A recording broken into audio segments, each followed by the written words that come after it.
Hi students, today I'm going to read chapter 5 of The Lightning Thief, and it is called I Play Pinochle with a Horse.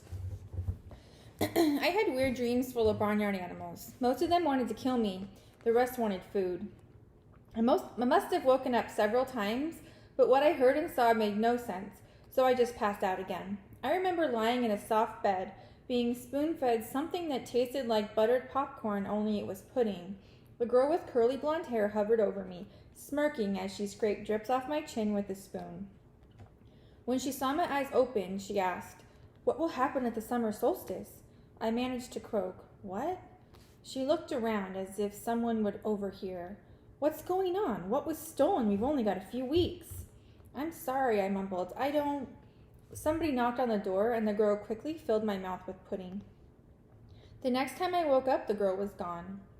A husky blonde dude like a surfer stood in the corner of the bedroom keeping watch over me. He had blue eyes, at least a dozen of them, on his cheeks, his forehead, the backs of his hands.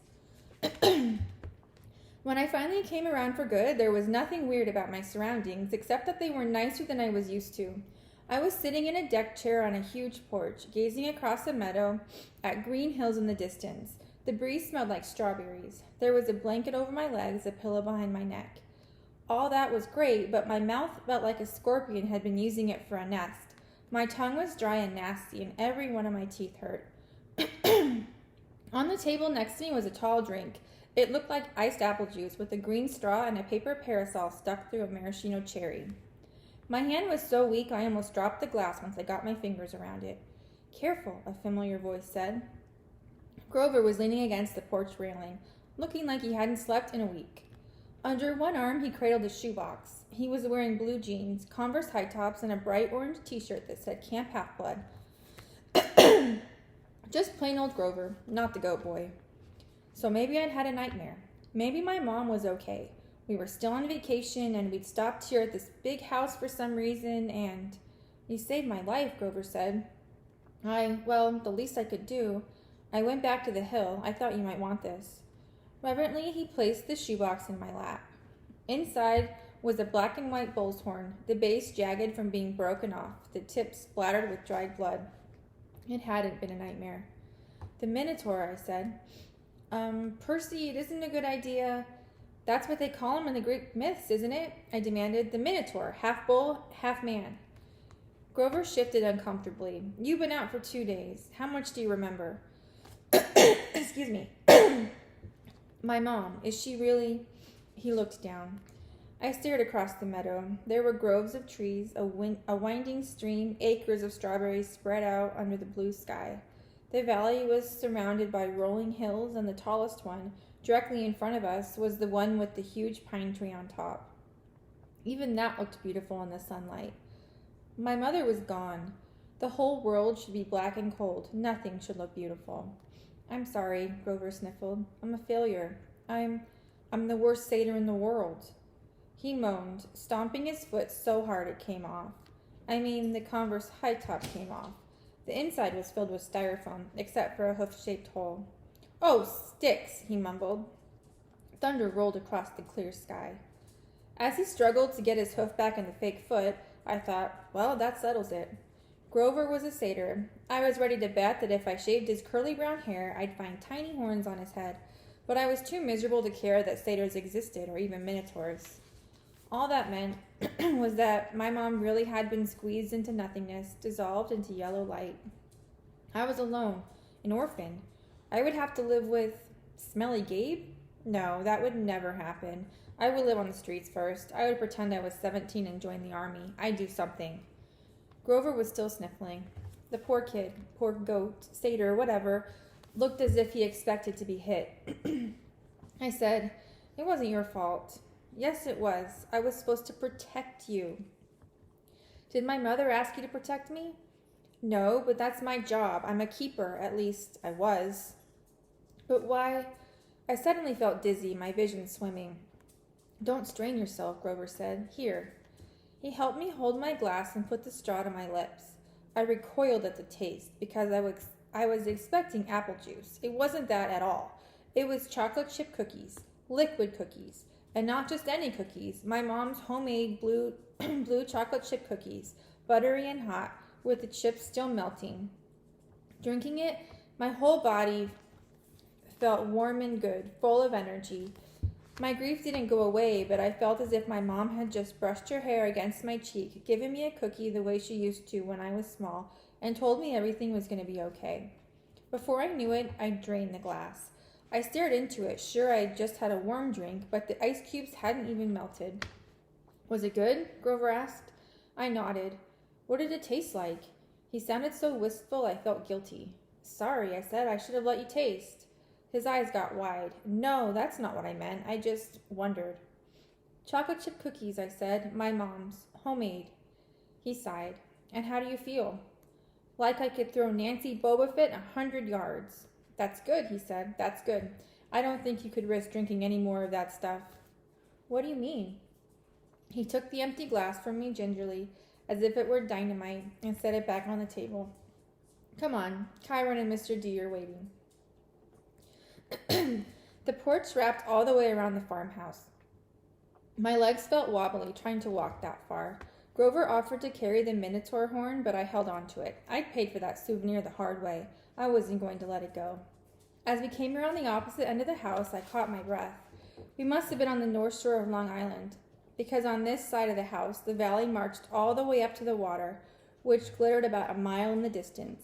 Between here and there, I simply couldn't process everything I was seeing. The landscape was dotted with buildings that looked like ancient Greek architecture, an open-air pavilion, an amphitheater, a circular arena, except that they all looked brand new, their white marble columns sparkling in the sun. In a nearby sandpit, a dozen high school-aged kids and satyrs played volleyball. Canoes glided across a small lake. Kids in bright orange t-shirts like Grover's were chasing each other around a cluster of cabins nestled in the woods. Some shot targets at an archery range. Others rode horses down a wooded trail, and unless I was hallucinating, some of the horses had wings. Down at the end of the porch, two men sat across from each other at a card table. The blonde-haired girl who spoon-fed me popcorn-flavored pudding was leaning on the porch rail next to them. The man facing me was small but porky. He had a red nose, big watery eyes, and curly hair so black it was almost purple. He looked like those paintings of baby angels. What do you call them? Hubbubs? No, cherubs. That's it. He looked like a cherub who turned middle-aged in a trailer park. He wore a tiger-pattern Hawaiian shirt, and he would have fit right in at one of Gabe's poker parties. Except I got the feeling this guy could have out-gambled even my stepfather. That's Mr. D, Grover murmured to me. He's the camp director. Be polite. The girl, that's Annabelle Chase. She's just a camper, but she's been here longer than just about anybody. And you already know Chiron. He pointed to the guy whose back was to me. First, I realized he was sitting in the wheelchair. Then I recognized the tweed jacket, the thinning brown hair, the scraggly beard. Mr. Brunner, I cried. The Latin teacher turned and smiled at me. His eyes had that mischievous glint that they sometimes got in class when he pulled a pop quiz and made all the multiple choice answers B. Ah, good, Percy, he said. Now we have 4 for Pinochle. He offered me a chair to the right of Mr. D, who looked at me with bloodshot eyes and heaved a great sigh. Oh, I suppose I must say it. Welcome to Camp Half-Blood. There. Now, don't expect me to be glad to see you. Thanks. I scooted a little farther away from him because if there was one thing I had learned from living with Gabe, it was how to tell when an adult had been hitting the happy juice. If Mr. D was a stranger to alcohol, I was a satyr. Annabeth? Mr. Brunner called to the blonde girl. She came forward and Mr. Brunner introduced us. This young lady nursed you back to health, Percy. Annabelle, my dear, why don't you go check on Percy's bunk? We'll be putting him in cabin 11 for now. Annabelle said, Sure, Chiron. She was probably my age, maybe a couple of inches taller, and a whole lot more athletic looking.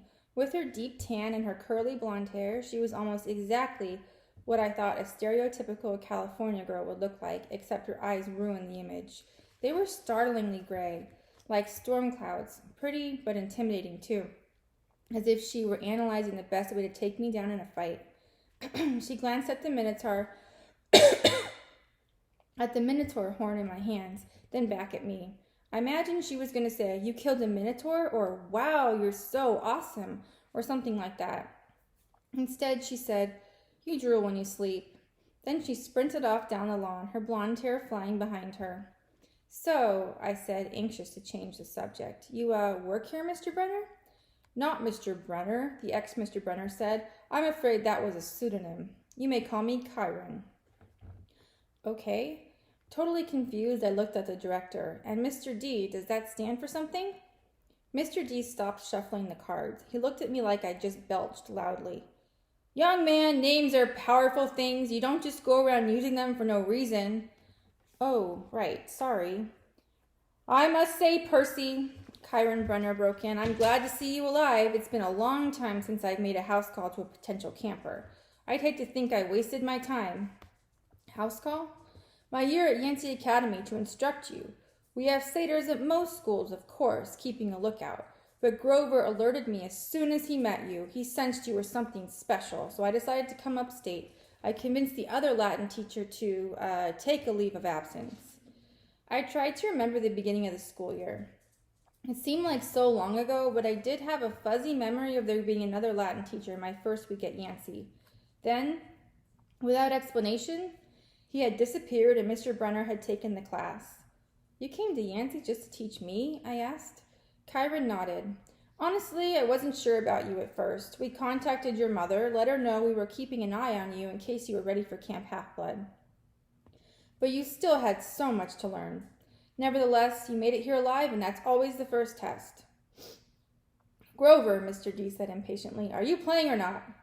"Yes, sir." Grover trembled as he took the fourth chair. Though I didn't know why he'd be so afraid of a pudgy little man in a tiger print Hawaiian shirt. "You do know how to play pinochle?" Mr. D eyed me suspiciously. "I'm afraid not," I said. "I'm afraid not, sir," he said. "Sir," I repeated. I was liking the camp director less and less. "Well," he told me, "it is, along with gladiator fighting and Pac-Man, one of the greatest games ever invented by humans. I would expect all civilized young men to know the rules." "I'm sure the boy can learn," Chiron said. "Please," I said, "what is this place? What am I doing here? Mr. Chiron, why would you go to Yancey Academy just to teach me?" Mr. D snorted. "I asked the same question." The camp director dealt the cards. Grover flinched every time one landed in his pile. Chiron smiled at me sympathetically, the way he used to in Latin class, as if to let me know that no matter what my average was, I was his star student. He expected me to have the right answer. "Percy," he said, "did your mother tell you nothing?" "She said," I remembered her sad eyes looking out over the sea. "She told me she was afraid to send me here, even though my father had wanted her to. She said that once I was here, I probably couldn't leave. She wanted to keep me close to her." "Typical," Mr. D said. "That's how they usually get killed. Young man, are you bidding or not?" "What?" I asked. He explained, impatiently, how you bid in pinochle, and so I did. "I'm afraid there's too much to tell," Chiron said. "I'm afraid our usual orientation film won't be sufficient." "Orientation film?" I asked. "No," Chiron decided. "Well, Percy, you know your friend Grover is a satyr. You know," he pointed to the horn in the shoebox, "that you have killed the Minotaur. No small feat either, lad. What you may not know is that great powers are at work in your life. Gods, the forces you call the Greek gods, are very much alive." I stared at the others around the table. I waited for someone to yell, "Not," but all I got was Mr. D yelling, "Oh, a royal marriage, trick, trick."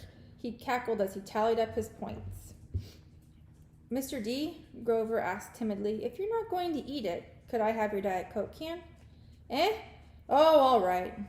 Grover bit a huge shard out of the empty aluminum can and chewed it mournfully. "Wait," I told Chiron, "you're telling me there's a thing as God?" "Well now," Chiron said, "God, capital G, God, that's a different matter altogether. We shan't deal with the metaphysical." "Metaphysical? But you were just talking about—" "Ah, gods, plural, as in great beings that control the forces of nature and human endeavors, the immortal gods of Olympus. That's a smaller matter." "Smaller?" "Yes, quite. The gods we discussed in Latin class." "Zeus," I said. "Hera, Apollo, you mean them?" And there it was again. Distant thunder on a cloudless day. Young man, said Mr. D, I would really be less casual about throwing those names around if I were you. But they're stories, I said. They're myths to explain lightning and the seasons and stuff. They're what people believed before there was science. Science, Mr. D scoffed. And tell me, Perseus Jackson. I flinched when he said my real name, which I never told anybody. What will people think of your science 2,000 years from now, Mr. D continued. They will call it primitive mumbo-jumbo. That's what. Oh, I love mortals. They have absolutely no sense of perspective. They think they've come so far. And have they, Chiron? Look at this boy and tell me. I wasn't liking Mr. D much, but there was something about the way he called me mortal, as if he wasn't.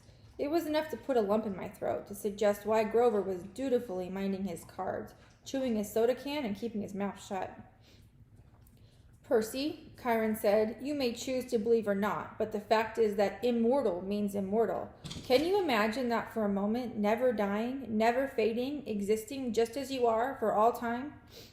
I was about to answer, off the top of my head, that it sounded like a pretty good deal, but the tone of Chiron's voice made me hesitate. You mean whether people believed in you or not? I said. Exactly, Chiron agreed. If you were a god, how would you like being called a myth, an old story to explain lightning? What if I told you, Perseus Jackson, that someday people would call you a myth, just created to explain how little boys can get over losing their mothers? My heart pounded. He was trying to make me angry for some reason, but I wasn't going to let him. I said, I wouldn't like it, but I don't believe in gods. Oh, you'd better, Mr. D murmured, before one of them incinerates you. Grover said, Please, sir, he's just lost his mother. He's in shock. A lucky thing, too, Mr. D grumbled, playing a card. Bad enough I'm confined to this miserable job, working with boys who don't even believe. He waved his hand and a goblet appeared on the table, as if the sunlight had bent momentarily and woven the air into glass. The goblet filled itself with red wine. My jaw dropped, but Chiron hardly looked up. Mr. D, he warned, your restrictions? Mr. D looked at the wine in feigned surprise. Dear me! He looked at the sky and yelled, Old habits! Sorry! More thunder. Mr. D waved his hand again, and the wine glass changed into a fresh can of Diet Coke. He sighed unhappily, popped the top off the soda, and went back to his card game. Chiron winked at me. Mr. D, offended his father a while back, took a fancy to a wood nymph who had been declared off limits. A wood nymph, I repeated, still staring at the Diet Coke like it was from outer space.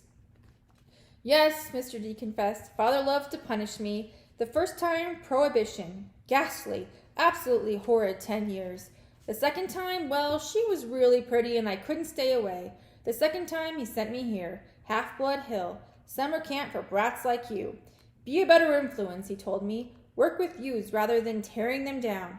Ha! Absolutely unfair. Mr. D sounded about 6 years old, like a pouting little kid. And, I stammered, your father is... De immortalis, Chiron, Mr. D said. I thought you taught this boy the basics. My father is Zeus, of course. I ran through D names from Greek mythology. Wine, the skin of a tiger, the satyrs that all seemed to work here, the way Grover cringed as if Mr. D were his master. You're Dionysus, I said, the god of wine. Mr. D rolled his eyes. What do they say these days, Grover? Do the children say, well, duh? Yes, Mr. D. Then, well, duh, Percy Jackson. Do you think I was Aphrodite, perhaps? You're a god. Yes, child, a god. You. He turned to look at me straight on, and I saw a kind of purplish fire in his eyes, a hint that this whiny, plump little man was only showing me the tiniest bit of his true nature. I saw visions of grapevines choking unbelievers to death, drunken warriors insane with battle lust, sailors screaming as their hands turned to flippers, their faces elongated into dolphin snouts. I knew that if I pushed him, Mr. D would show me worse things. He would plant a disease in my brain that would leave me wearing a straitjacket in a rubber room for the rest of my life. Would you like to test me, child? He said quietly. No, sir. The fire died a little. He turned back to his card game. I believe I win. Not quite, Mr. D, Chiron said. He set down a straight, tallied the points, and said, The game goes to me. I thought Mr. D was going to vaporize Chiron right out of his wheelchair, but he just sighed through his nose as if he were used to being beaten by the Latin teacher. He got up and Grover rose too. I'm tired, Mr. D said. I believe I'll take a nap before the sing-along tonight. But first, Grover, we need to talk again about your less-than-perfect performance on this assignment. Grover's face beaded with sweat. Yes, sir. Mr. D turned to me. Cabin 11, Percy Jackson, mind your manners. He swept into the farmhouse, Grover following miserably. Will Grover be okay? I asked Chiron. Chiron nodded, though he looked a bit troubled. Old Dionysus isn't really mad. He just hates his job. He's been, grounded, I guess you would say, and he can't stand waiting another century before he's allowed to go back to Olympus. Mount Olympus, I said. You're telling me there really is a palace there? Well, now, there's Mount Olympus in Greece, and then there's the home of the gods, the convergence point of their powers, which did indeed used to be on Mount Olympus. It's still called Mount Olympus, out of respect to the old ways. But the palace moves, Percy, just as the gods do. You mean the Greek gods are here, like in America? Well, certainly. The gods move with the heart of the West. The what? Come now, Percy, what you call Western civilization. Do you think it's just an abstract concept? No, it's a living force, a collective consciousness that has burned bright for thousands of years. The gods are part of it. You might even say they are the source of it, or at least they are tied so tightly to it they couldn't possibly fade, not unless all of Western civilization were obliterated. The fire started in Greece. Then, as you well know, or as I hope you know since you passed my course, the heart of the fire moved to Rome, and so did the gods. Oh, different names perhaps, Jupiter for Zeus, Venus for Aphrodite, and so on, but the same forces, the same gods.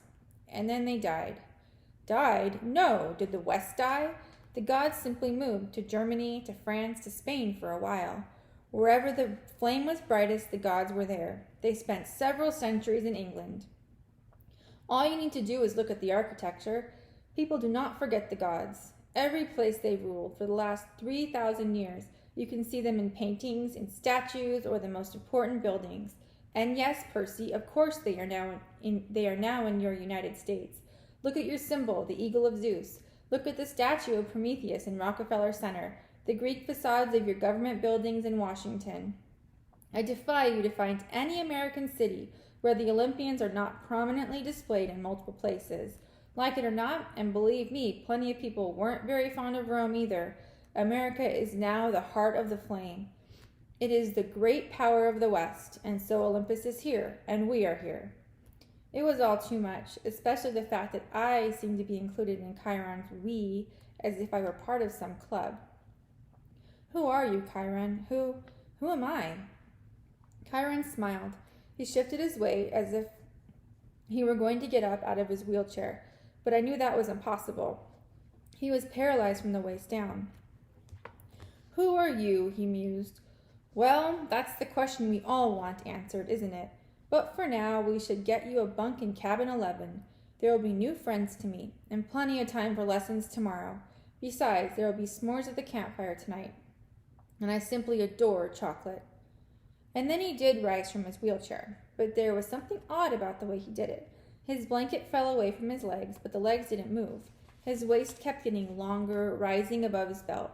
At first I thought he was wearing very long white velvet underwear, but as he kept rising out of the chair, taller than any man, I realized that the velvet underwear wasn't underwear. It was the front of an animal, muscle and sinew under coarse white fur. And the wheelchair wasn't a chair. It was some kind of container. An enormous box on wheels, and it must have been magic, because there's no way it could have held all of him. A leg came out, long and knobby-kneed, with a huge polished hoof. Then another front leg, then hindquarters, and then the box was empty. Nothing but a metal shell with a couple of fake human legs attached. I stared at the horse who had just sprung from the wheelchair, a huge white stallion. But where its neck should be was the upper body of my Latin teacher, smoothly grafted to the horse's trunk. What a relief, the centaur said. I had been cooped up in there so long my fetlocks had fallen asleep. Now come, Percy Jackson, let's meet the other campers. I hope you enjoyed Chapter 5, and Mrs. Ubetta will read Chapter 6 for you tomorrow. Bye!